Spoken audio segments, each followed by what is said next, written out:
Si vous le voulez bien, nous allons parler portrait. Bonjour à toutes et tous et bienvenue sur la chaîne de Comme de Crayon. Et oui, si vous le voulez bien, nous allons parler portrait. Et pour parler portrait, eh bien, je ne vais pas faire un tuto aujourd'hui, je voulais juste qu'on en discute un petit peu.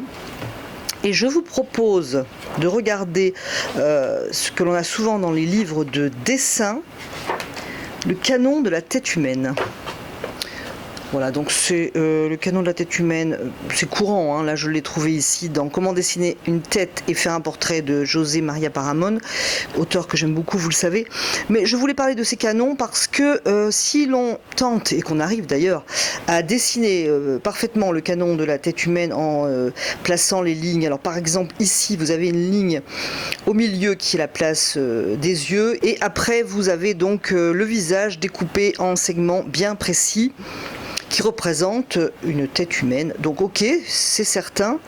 Les sourcils sont effectivement, par exemple, au niveau de l'oreille, etc. Donc vous allez vous entraîner à dessiner ce visage, à bien intégrer la ligne des yeux qui se trouve au milieu, qui arrive au niveau du sourcil à peu près, le nez, le front, etc.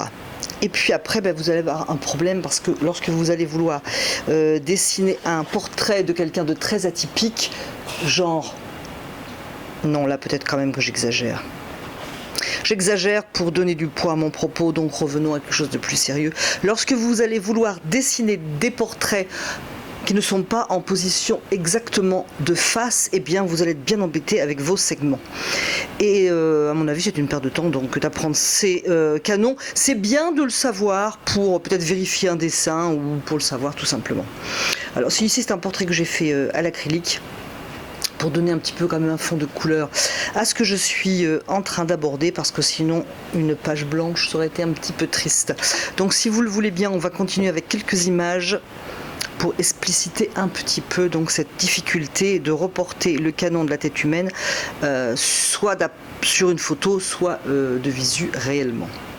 J'ai donc choisi quelques images de portraits sur le site Pixabay pour que nous parlions un petit peu, parce que si nous avons en tête le canon de la tête humaine, on se retrouve évidemment avec un problème, parce que notre visage n'est pas du tout face à nous comme sur le canon, et on a du mal à retrouver la ligne médiane, par exemple pour le regard.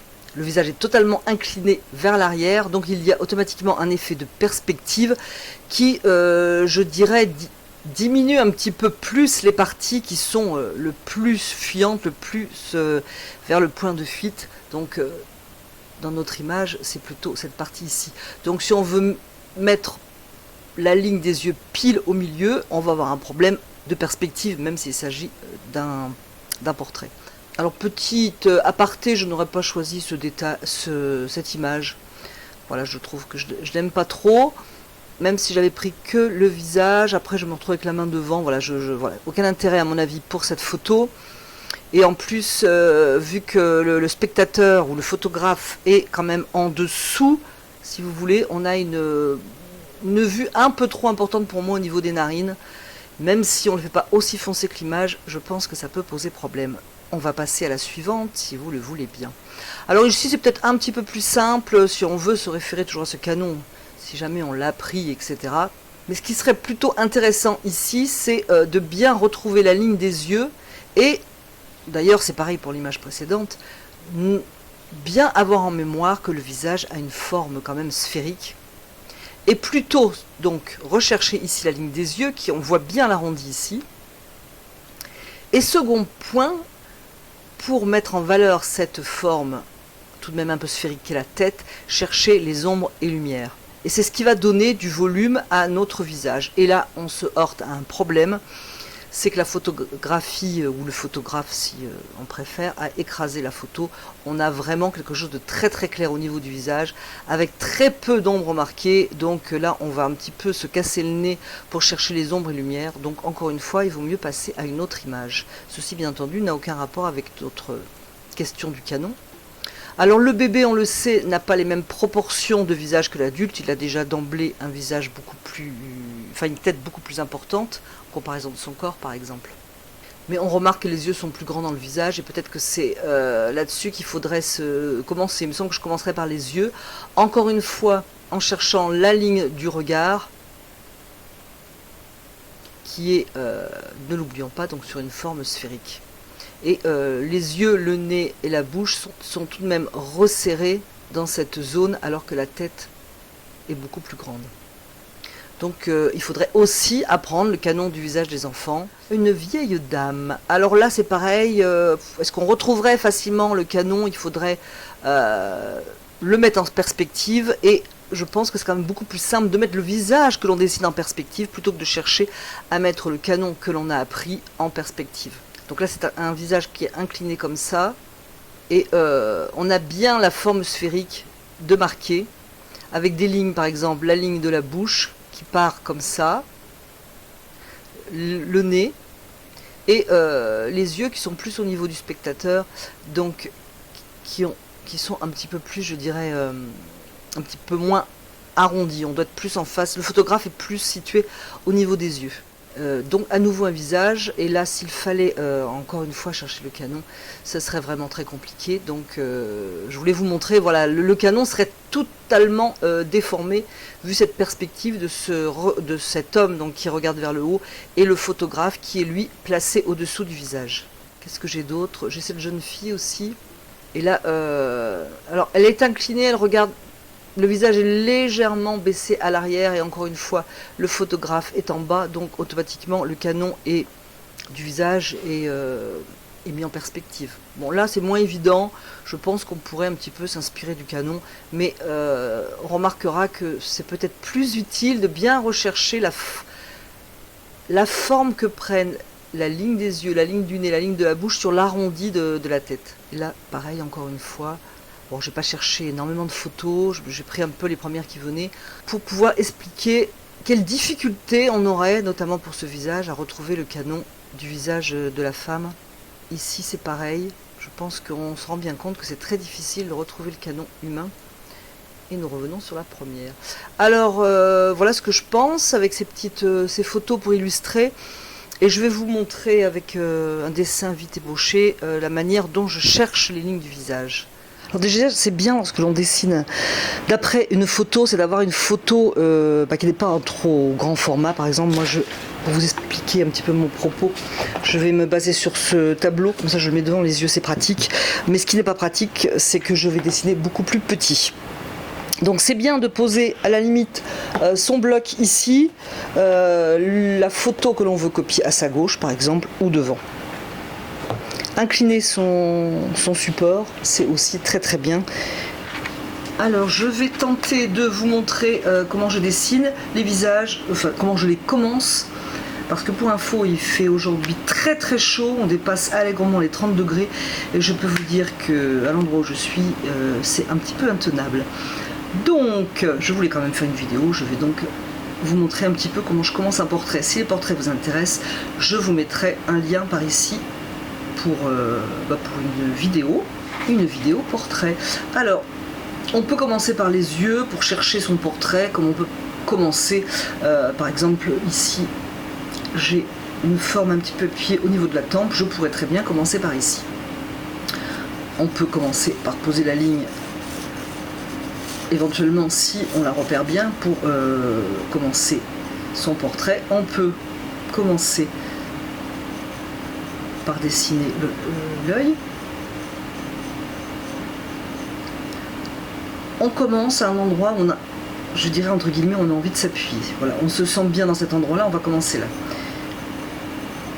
Et imaginons que je commence par l'œil. Ce qui est important de comprendre, c'est toujours de vérifier un point par rapport à un autre. Par exemple, j'ai commencé à dessiner l'œil et j'en suis ici en train de dessiner par exemple l'iris.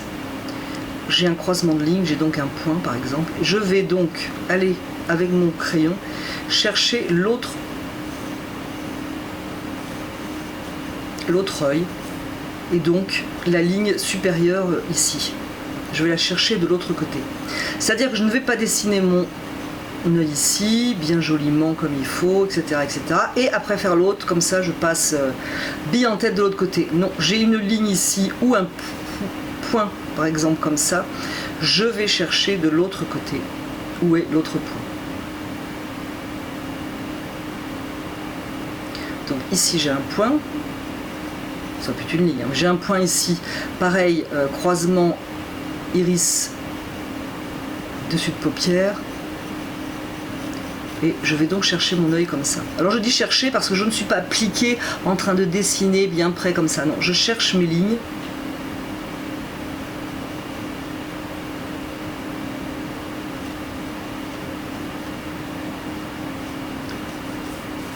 Et par exemple, je suis ici. Alors, j'ai pas de sourcils sur le tableau que j'ai devant les yeux, que je vous ai montré au début, parce que c'est quand même un petit peu semi-abstrait.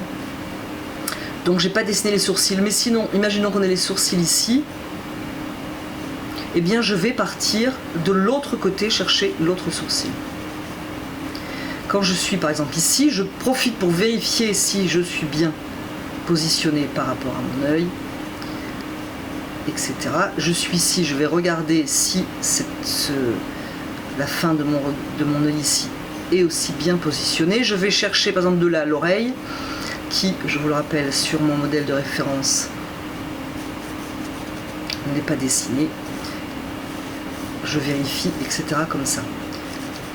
Alors c'est pour ça que c'est bien, là je suis encore une fois, je vous le rappelle, semi-abstrait, mais c'est bien d'avoir bien les ombres et lumières, parce que c'est ce qui aide à donner aussi la rondeur au visage et qui aide, il faut le dire, à dessiner aussi. Donc par exemple, si je suis au haut du sourcil ici, je vais descendre pour essayer de trouver par exemple l'arête du nez. Quand je suis par exemple à une narine ici, je peux aussi essayer de trouver par exemple la bouche. Alors la bouche, pour rappel, on ne fait pas le tour comme ça, là, bien dessiné, ça c'est vraiment pas joli du tout. Au contraire, on cherche plutôt qu'est-ce qui fait ressortir la bouche dans les ombres et lumières. C'est pour ça que c'est aussi important d'avoir un visage bien éclairé si l'on dessine d'après une vraie personne ou bien éclairé par une photographie. Et ainsi de suite. J'espère avoir été claire. Alors bien entendu, après on vérifie tout ça, on peut très bien se rendre compte quelque chose qui ne va pas, etc. Donc on prend des pauses de temps en temps pour vérifier son dessin.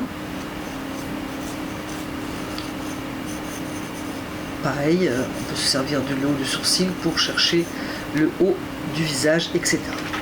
J'espère que cela vous aura intéressé. J'espère aussi que mon crayonné se verra.